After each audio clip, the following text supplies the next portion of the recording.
time once again to slip into your camo, grab your bow, and join us out in the field for another episode of the Up North Journal, presented by PSE Archery.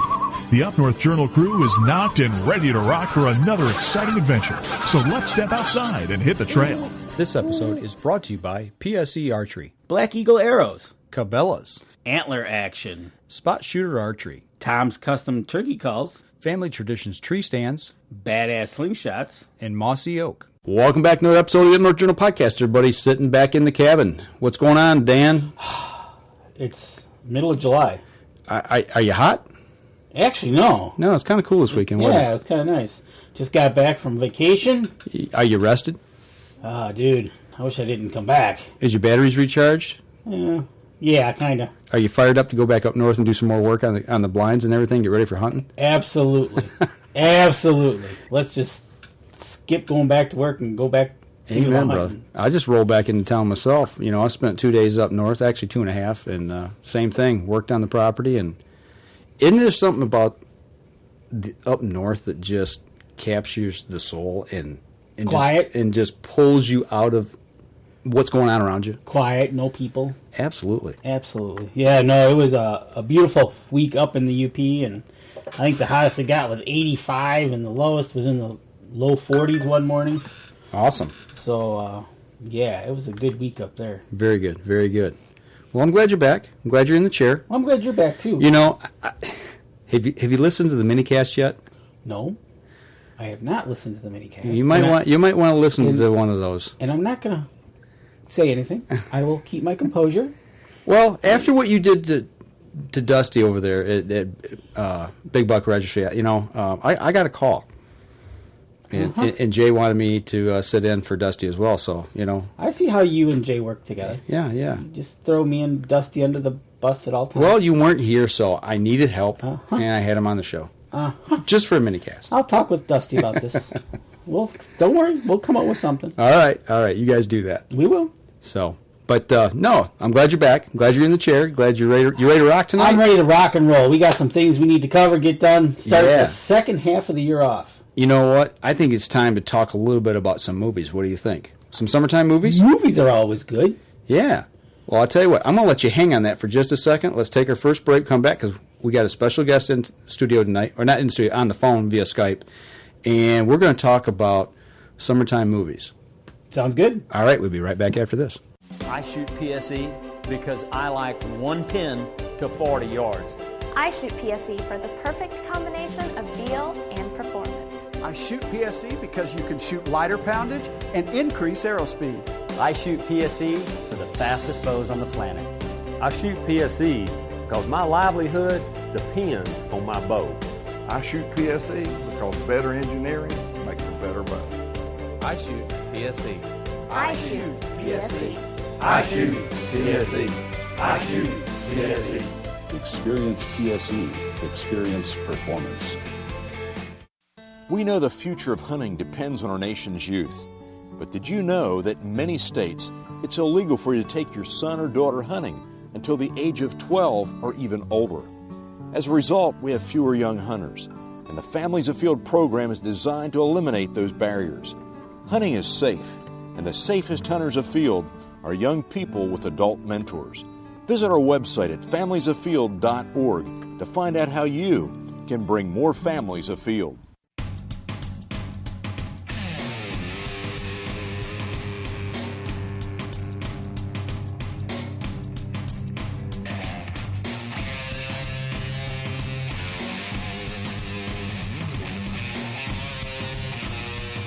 Welcome back, everybody. Back second segment. We got some cool stuff to talk about tonight.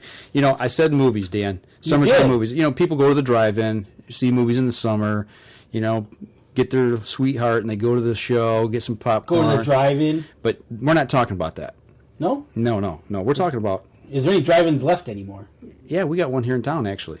I know, isn't it a shame? It's that was a pretty cool time period, you know, back in the day when you go in and sneak in the trunk. But we're not sneaking in. What we're doing is we're going to go up to Jay's up in Clare, Michigan on July 20th. The Full Draw Film Tour is coming to Michigan, believe it or not. It's only hitting 3 states east of the Mississippi. And one of them is Michigan. Minnesota. Is Minnesota east of the Mississippi? I think it's west. I'm trying to remember. But anyway, Minnesota, Wisconsin, and Michigan are the furthest east that's coming this year. Sweet. Okay? So, and I want to know more about this, so we called Jason Meekhof, who is a chairperson of the Michigan chapter of Backcountry Hunters and Anglers. Jason, are you with us on the line? I am. How are you? We're doing awesome, man. How you doing? We're a little tongue-tied, but we're getting there. Doing quite well.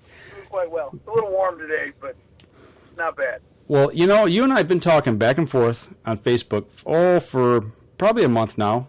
And actually, you and I started talking about other stuff before we started talking about the Full Draw film tour that is actually what we're talking about tonight. But before we get into the movies and the cool stuff, you know, you're part of this group about preserving hunting and fishing heritage. You know, and you're part of you're the chairperson of the Michigan chapter. Talk a little bit about what you're involved in and what you guys are actually doing for the hunters and anglers out there. So in Michigan, our main thing is to protect our public lands. There's been a couple bills in Michigan that have been pretty questionable lately, but as far as what we do, sort of our tagline is the sportsman's voice for wild public lands, water, and wildlife. So what we do is we advocate for our public lands, our wildlife, such as our fish and deer and all that kind of stuff we have in Michigan, and we also want to protect our waters so that we can catch fish. Okay. That sort of fits into three main buckets. So we have access and opportunity, so that people can access and have opportunity to hunt and fish on our public lands and camp and that kind of stuff. Gotcha. And then another bucket would be fish and wildlife habitat. Okay. And then, so like one of the things that would be big in that in Michigan is there's a lot going on with a fish farm on the Osable River, which could be really problematic because they want to put a lot of that effluent, so all that fish poop into the river, which could cause a lot of problems. Right. And another one would be fair chase. So okay, yeah, that's a little bit about us. Okay, so you guys you're preserving the hunting and the angling side of the outdoors and the use of the outdoors for the people of Michigan. Like you said, there's been a couple bills lately. And correct me if I'm wrong, but wasn't the state of Michigan contemplating trying to sell off some public lands for money? I mean, that was basically what it was. It was just to generate some revenue. Isn't that what was going on? Yeah, there was some of that going on.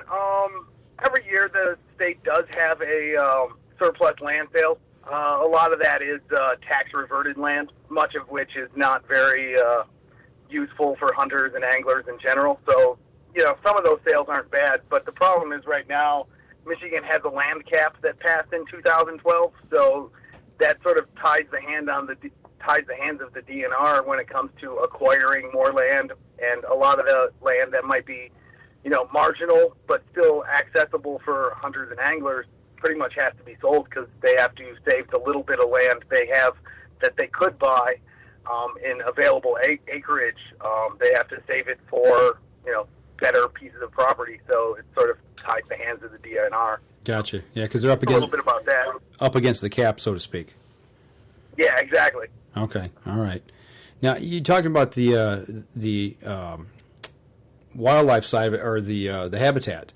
Now you're talking about along with the Osable River. What are you guys doing as far as state land habitats for, like, say, turkeys or deer? Is there anything moving right now on that front? We're relatively new, so we're working on some ideas. We want to work with some other groups and stuff like that so that we can team up with people and do a lot of improvements, sort of like MUCC does with their on-the-ground program. So gotcha. In that sort of sense, yeah. Working with, like, some other organizations, possibly some other outdoor organizations as well? Exactly. That would be great. Okay. You know, the more people working together, the better chance of getting big things done. Okay. All right. Absolutely. Gotcha. Definitely. Bigger the numbers, the bigger the movement. Yeah, definitely. The louder voice you can have, too. Exactly. You know, it's hard to yell when you're one person. Right. You definitely get a listen when there are 100 people or more. Well, answer this for me. How did you get involved with this group? I mean, you said you're relatively new. I mean, it's a national organization, but you're part of the Michigan chapter. How did this all evolve, and how did you get involved with them? So I've been a member member for about a year. I've been watching what they were doing for quite some time. I've got a daughter who's 12, and one of the things that's really important to me is that she has all the opportunities I've had in my life up to this point to be able to go out and hunt and fish and that kind of stuff out on public lands all over the state. And if land was transferred or sold, federal land or public land, if that happened, she wouldn't have those same opportunities, and that's really important that doesn't happen to me. So that's right one of the reasons that's the main reason I joined them, because they're the probably the main national voice on protecting our public land. Okay. And we started our chapter in March, so we're relatively new. Oh, March of this year. Yeah. Okay. Okay, so you're not a year old. You're actually in your first year then. Doing the first 6 months. Yeah. First 6 months. Yeah, exactly. Gotcha. We're hitting it hard, though. We've already testified against Bill SB 39 and SB 40 in the state Senate. We had a op-ed in MLive, and we also had an article in Woods and Water and Michigan Outdoor News. Awesome. Yeah, I've been watching some of the things you guys have been doing, and you know what, you can never have enough voices out there fighting for you. It doesn't matter. No, absolutely not. The more the merrier, that's for sure, because it sure seems like there's a lot of, we'll call them antis. Yeah, absolutely. Yep. So yeah, exactly. Now, with the national organization, your group, how does it work with the national? I mean, are you strictly concentrating on Michigan ideas and lands and things like that? Are you partnering up with the national organization as well and hitting some bigger pieces of property across the nation? So we primarily focus on Michigan as far as all of our, and we're able to let the national chapter know about issues in Michigan so that they can also come at the situation as need be. So we focus in Michigan primarily, and we sort of team up with being able to talk to Michigan members about national bills and stuff like that they might need to contact their representatives about. Gotcha. So it's sort of a team kind of thing. Gotcha. Okay. Well, now, obviously, with the podcast, we're going around the world, but for the people here in the United States, the ones who are not in Michigan, is there chapters in most of the states across the United States, or is this something they're trying to grow and start chapters? And if so, how would somebody in their state get involved? There are a lot of chapters. There's a few states that don't have one, but right now chapters are growing really, really fast. They've been around for, I think, 10 years. It started in Oregon around a campfire, which is pretty much where all good things start. Absolutely. Absolutely. But so they've been primarily out west for the majority of their time, but over the last few years, they've definitely been expanding east. And there's a New York chapter, a New England chapter. There's the Michigan and Wisconsin just started this year. They're talking, I guess, about a chapter in the Carolinas. There's a Pennsylvania chapter. So there's a bunch of chapters out east. And if you're interested in your own chapter, definitely contact the national people, the national organization, and you can get a hold of them at the backcountryhunters.org is their website. So okay. That's a good way to get a hold of them. And that you pointed out that there's a Wisconsin chapter just beginning. Is it something like you see down the road where being the lake touches Wisconsin and Michigan, you would get in touch with them and work together on certain issues? Yes, definitely. I've already been in contact with the Minnesota chapter and the Wisconsin chapter, and we plan on sort of being a Great Lakes anchor, essentially, and definitely working within the Great Lakes together to team up on things. Oh, awesome. Good. Cool. Awesome. That's good news, because you don't want to be leading one charge and have somebody across the lake leading another charge in an opposite direction.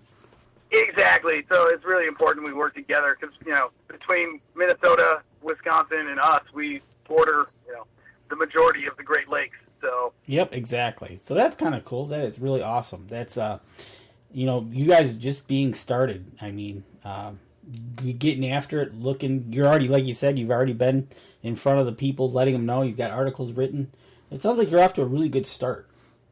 Yeah, I'm really happy with how we've started so far. We've got a great group of people on the board, and then some really fired up members that are really pushing the public land advocacy in this state. So it's pretty awesome.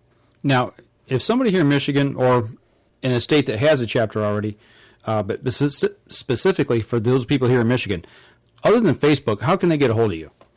A good way to do it is to go on each chapter has a website attached to the Backcountry Hunters and Anglers website. So Okay. if you go on there, you can go to the chapters, and then you can find the state, and then you can email all of the chapter leaders in those states. So. Okay, all right. Well, listen, I'll tell you what. Let's step outside. Let's take our next break. We come back. I want to talk a little bit more about how you got involved with the Full Draw Film Tour. So we're going to step outside, take our second break. We'll be right back after this. So what do you do when you've completely redefined the way bows are engineered? When you've reached the pinnacle and the band starts playing your victory song, you start a revolution out of thin air. Introducing the all-new PSE Carbon Air, engineered with true carbon technology to be the lightest high-performance bow in the world. Experience PSE. Experience performance. We know the future of hunting depends on our nation's youth. But did you know that in many states, it's illegal for you to take your son or daughter hunting until the age of 12 or even older? As a result, we have fewer young hunters, and the Families Afield program is designed to eliminate those barriers.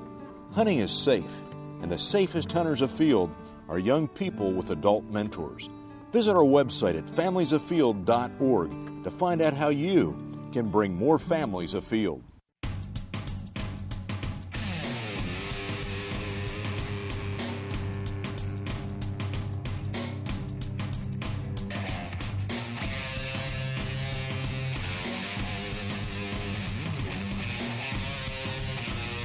Welcome back, everybody. Third segment of the show. We're talking about the Backwoods Hunters and Anglers group here in Michigan, and talking with Jason Meekhof. Jason, in the break we're talking a little bit about, the fact that you're 4 months old. The organization's 4 months old now. You've got this fire built behind you, but you have actually launched. I think you've taken on a big responsibility in bringing a film tour to Michigan. You guys are bringing the Full Draw Film Tour to Michigan. I mean, that's a big name. How did all that happen?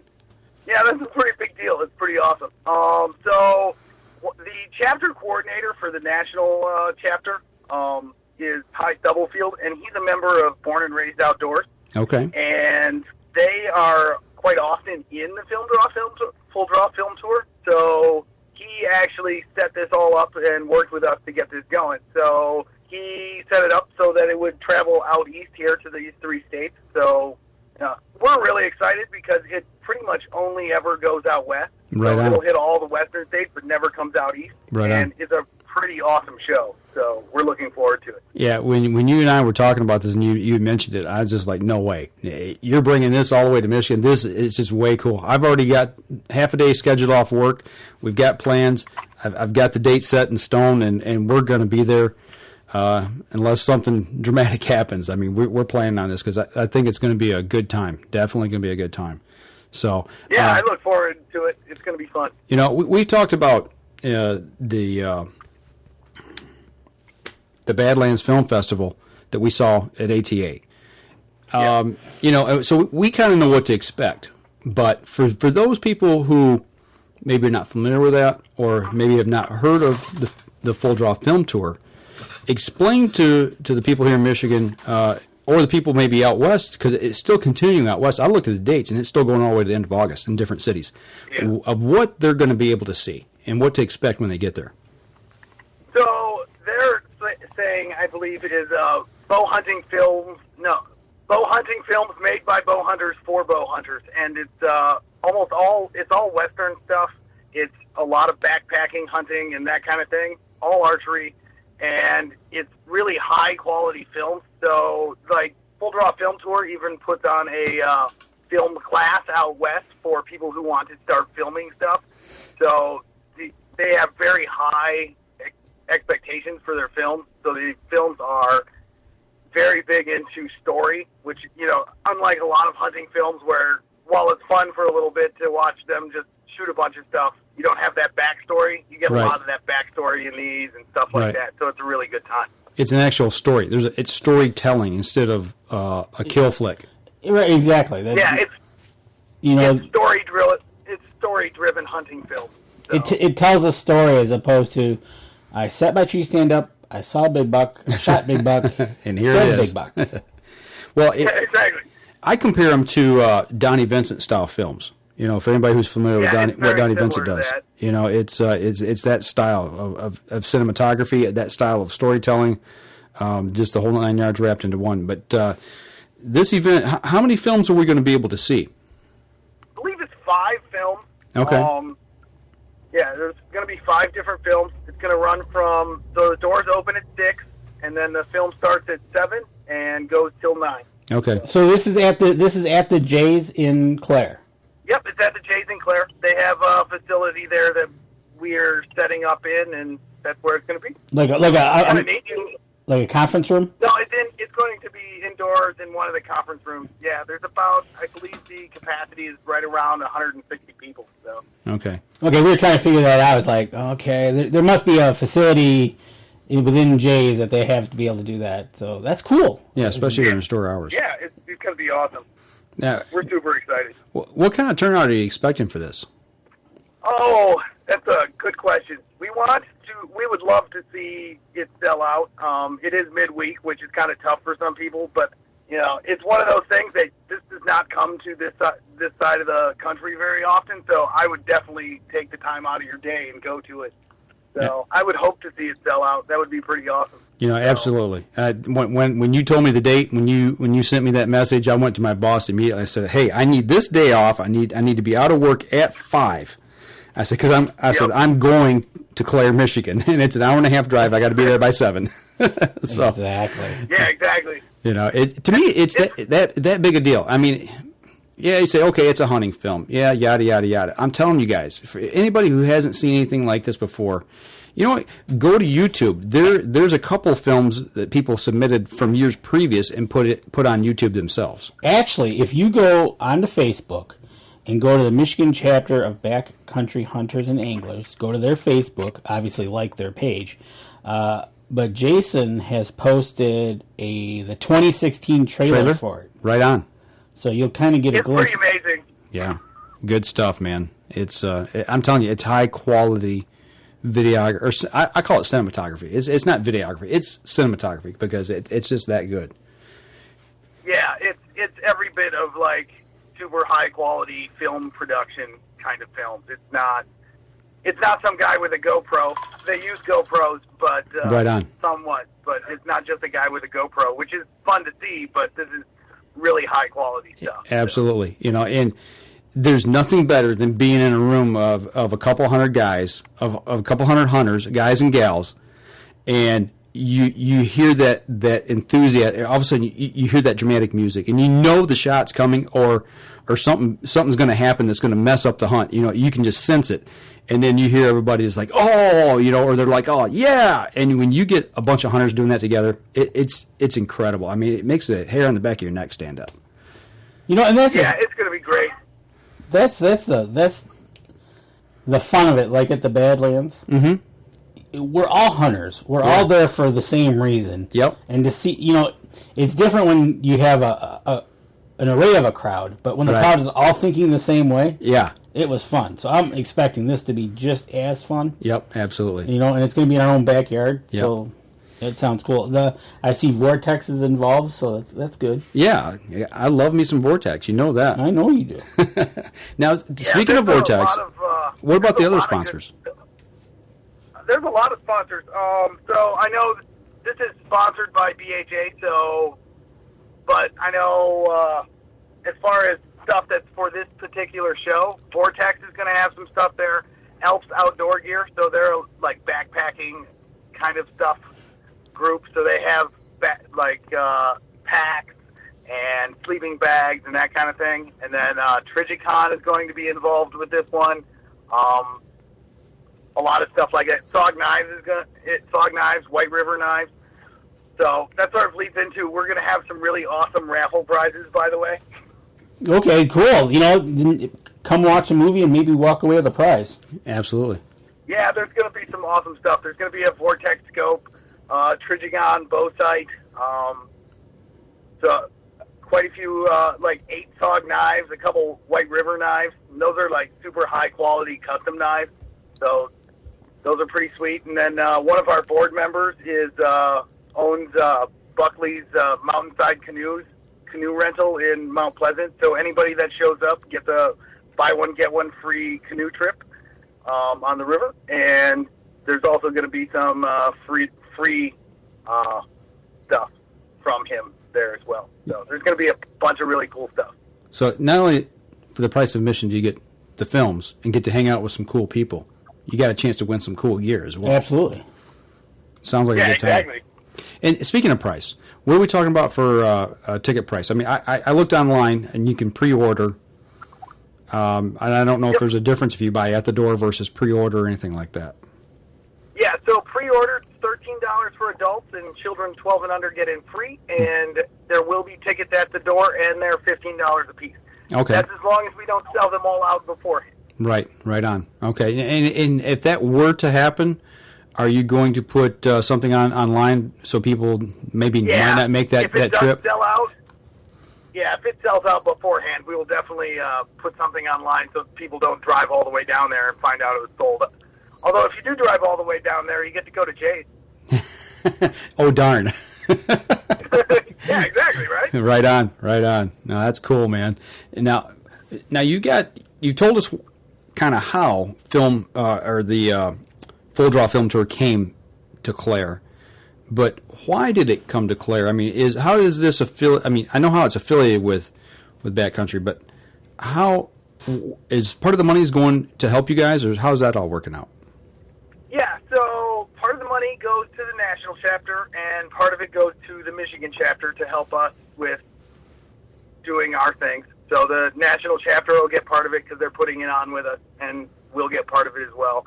And that'll help us with, doing the kinds of things around Michigan we want to do, habitat work and all that kind of stuff. Gotcha. So it'll be really, it will help us out a lot. Gotcha. So we really want people to show up.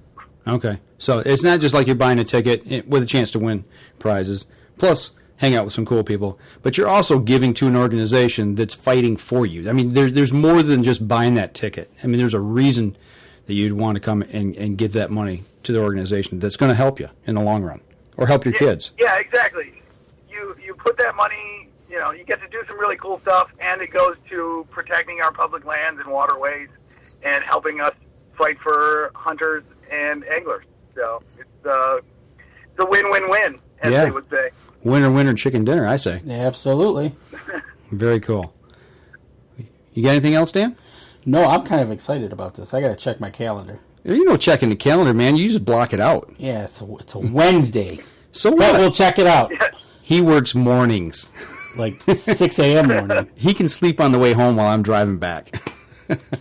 Actually, being only an hour and a half away, it's not that bad. No, it's not. Not for us. So. It's just a hop, skip, and a jump. Exactly. So. Well, listen, I'll tell you what. Let's step outside. Let's take our next break. We come back. We'll kind of wrap things up and see what we got coming up next week. We'll be right back after this.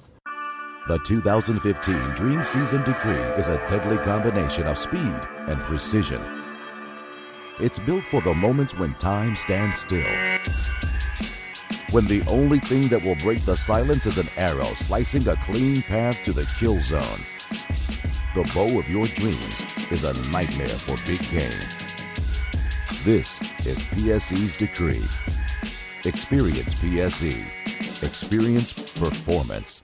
We know the future of hunting depends on our nation's youth. But did you know that in many states, it's illegal for you to take your son or daughter hunting until the age of 12 or even older? As a result, we have fewer young hunters, and the Families Afield program is designed to eliminate those barriers. Hunting is safe, and the safest hunters afield are young people with adult mentors. Visit our website at familiesafield.org to find out how you can bring more families afield.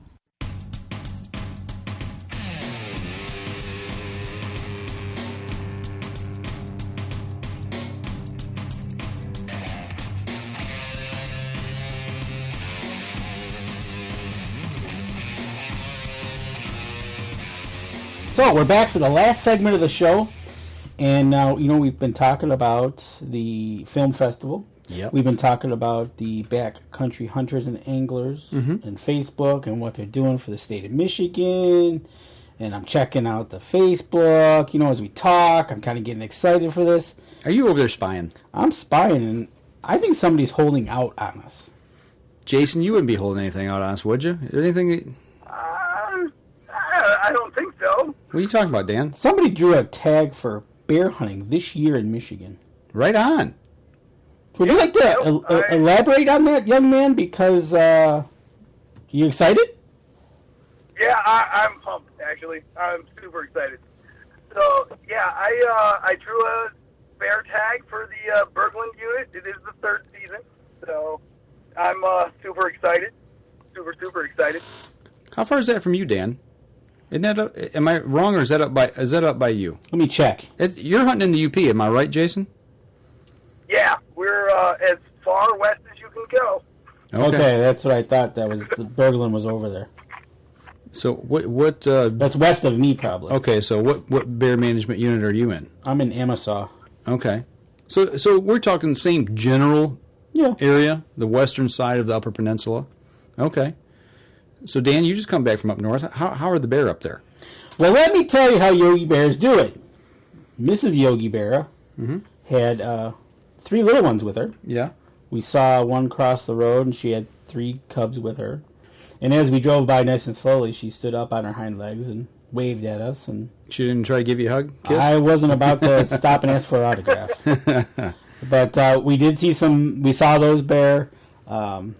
We saw some bear scat on the property. Okay. So I know they're in the area. So they're active. Oh yeah, they're up and on. But the berries aren't ready yet. Okay. So they're going to start getting into that. It looks like they're about a few weeks behind us on our berries. Okay. From what I can tell, the raspberries and everything. Yeah. So, but they're out and about. There's no doubt about it. Okay. Well, Jason, have you ever bear hunted before? I have never bear hunted before. I've been wanting to for a long time, and I finally talked somebody to go in and do my crazy bear hunt that I wanted to do with me. Okay. Yeah, see, you've already told me this part of the story. Okay, so when you say crazy bear hunt, it's not your typical bear hunt, is what you're saying? No, it's not your typical. So, being that it's, 10 or 11 hours from where I live, I do not have the opportunity to go bait beforehand, and I don't really know anyone with dogs, and that wasn't really the style of hunt I was going for. Not that there's anything wrong with it. It looks like a blast, but it's not really what I wanted to do for my first bear hunt. So what me and another fellow are doing is along where the Porcupine State Forest, the southern end, hits the, the Huron National Forest up there. Yep. We are going to hike in 2, 3, 4 miles to a backcountry style hunt where we will camp out back there, and then we will both try calling, which they do a lot out west. I've never really heard anybody doing it out east, so I'm going to try that. They do it a lot out west, and they do seem to have pretty good success with it, just like you would call coyotes or something like that. And we'll try some still hunting as well. So what's the difference in your average Michigan bear hunt? Talk to me about calling a bear. Right. To me, it's, hey, Yogi, over here. Here's a picnic basket. So what kind of call? What kind of call are you going to do? They have a lot of success even later in the season like that with like fawn distress calls and then rabbit calls and stuff like that. You know, bears like to eat everything, so that is an understatement, my friend. You might. That's interesting, isn't it? You're gonna use a distress call for bear, and you're in prime wolf country. Mm-hmm. Yeah, we might see a wolf or 3. Or a coyote 10. Yeah, exactly. But now, not to mention hiking back in 2 to 4 miles, taking your provisions with you, and making sure that you take care of them, so animals can't get into what food supply you've got. On top of that, yeah, exactly. We have to take all our bear precautions, so hanging things between trees and that kind of stuff. Right on. Definitely a different style hunt. It's not your average Michigan bear hunt. Yeah, that was sort of the thing. Me and the guy I'm going with, we're kind of looking at what is the most backcountry kind of hunt I can do in Michigan.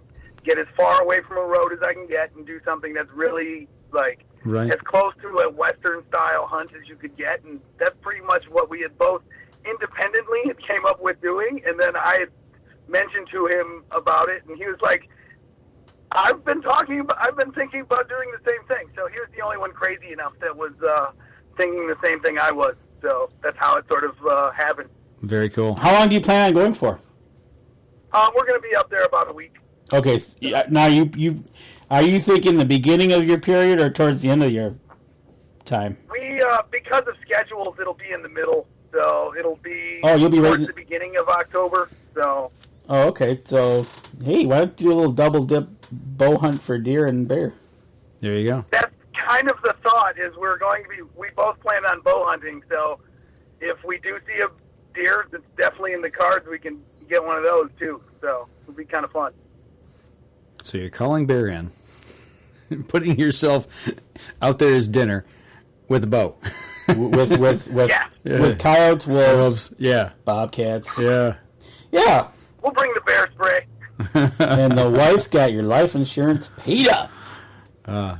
You know what? Michigan does have some really wilderness experiences to offer if you just look for them a little bit. Oh, absolutely. I mean, especially where he's often going to. Yeah. Yeah, it's he's definitely going to be able to walk for a while and not see anything. Yeah, absolutely.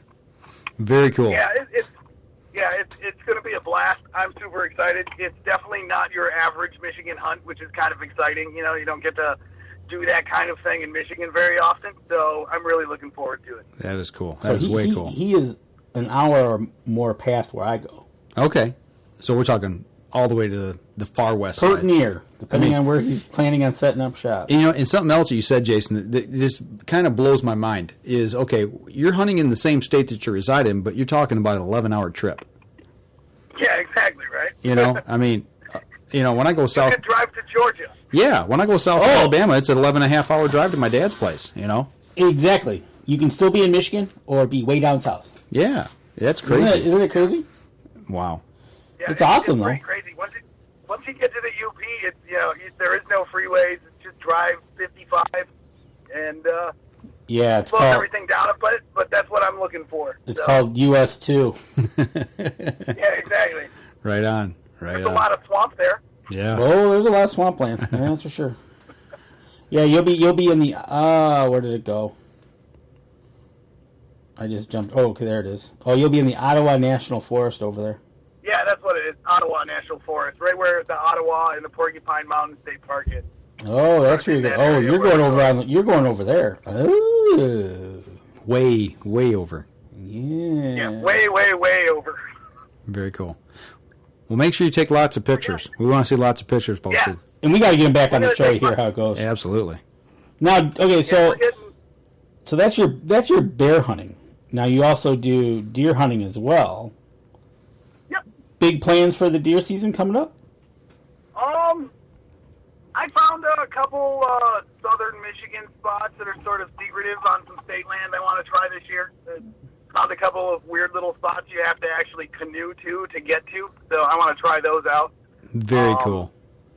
Yeah, see, so those will be fun. That's something I've always wanted to do, and I have one time canoed to a spot. Yeah. It's those little out of the way spots that just everybody else looks past. It's hard to get to, but the rewards could be enormous.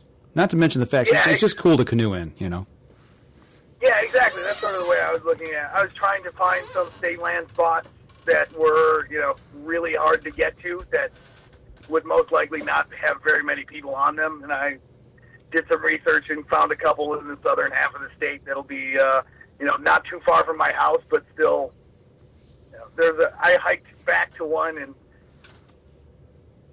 this during turkey season just to do some scouting and took the canoe in, and it was when I was there, I was a mile from a road on public land.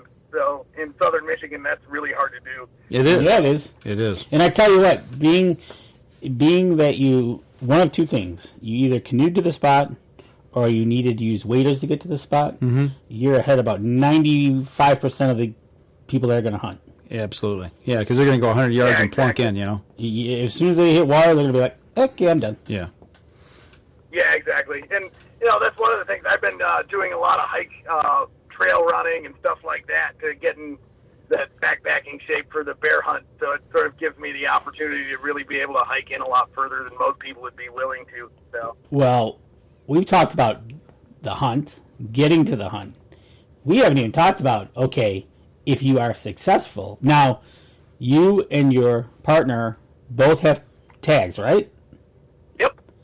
So not only could it be one, but it could be two successful hunters need to backpack all that meat out. Yeah, not to mention the fact it could be a book bear, record book bear. That's some huge. Something up there. It's going to be dead weight. Yeah, exactly. Yeah, you might be making 2 or 3 trips. Yeah, and you might be going a mile at a time and shuttling back and forth because you're carrying dinner for somebody. Right, yeah, you can't leave it out there either. No, you can't. Cool. But yeah, so I've been doing a lot of backpack training. So I've been running a couple miles a day with a backpack with about 30 pounds in it. And then like every other day I've been doing a mile and a half with like a 60 or 75 pound pack on. So, which cool. I will tell you hurts a lot. I can only imagine. Yeah. But when we talk to you after the hunt and you're successful and you got that out, you'll say you didn't feel a thing. Right on. Exactly. That is cool, man. That's way cool. Well, definitely keep in touch with us, and when you get back, we want to hear the story. You know, we want to hear about that experience. Definitely, it sounds like a very unique opportunity to be able to do something different in the state of Michigan. Yeah, it'll be a blast. I'm looking forward to it. So, Danny, you got anything else you want to ask? No, I'm excited to hear about. Well, actually, I'm excited for the film festival. Right on. Excited about Backcountry, and excited to hear about his bear hunt. Yeah, 3 cool things, man. Absolutely. Now, before we let you go, people that want to come to this full draw film tour, where can they go to get information? One last time. So you can go to the Backcountry Hunters and Anglers webpage, so backcountryhunters.org, and the event tab will get you to the Clare event. You can also, if you just want to go and straight and buy tickets, you can go to www.showclicks/event/FEFT6 BHA Clare, Michigan. Okay. And it's just MI for Michigan, not spelled out. Okay. And I also noticed Milwaukee, Wisconsin is July 21st, which would be Thursday. Yep, they're the next day. Yep. So, yeah. I'm calling out Carrie Z. I've already sent her a message, so she's going to check into it for you people over in Wisconsin and Milwaukee. Check it out. So, yeah, you should tell her to get a hold of Jeff Gerard. He's the state chapter chairman for Wisconsin. So, okay. And you can she can talk to him and get that going. All right. Sounds great. Well, I appreciate you sitting down, taking a few minutes out of your day to sit and talk with us about the hunt, about your organization and about the film tour. So, all good information. Yeah, I appreciate you having me on. This has been a blast. So, thank you. Yeah, we'll have you on again real soon, talk about some other stuff. So, everybody, that'll do it for us this week. So, just make sure you go over to that website, check it out, and we'll see you at the movies. This episode was brought to you by PSE Archery, Black Eagle Arrows, Cabela's, Antler Action, Spot Shooter Archery, Tom's Custom Turkey Calls, Family Traditions Tree Stands, Badass Slingshots, and Mossy Oak. Thanks for listening, and join us again here next week. Until then, remember, as we always like to say, if you're out on the water or in the woods, shoot straight and be safe until next week on the Up North Journal.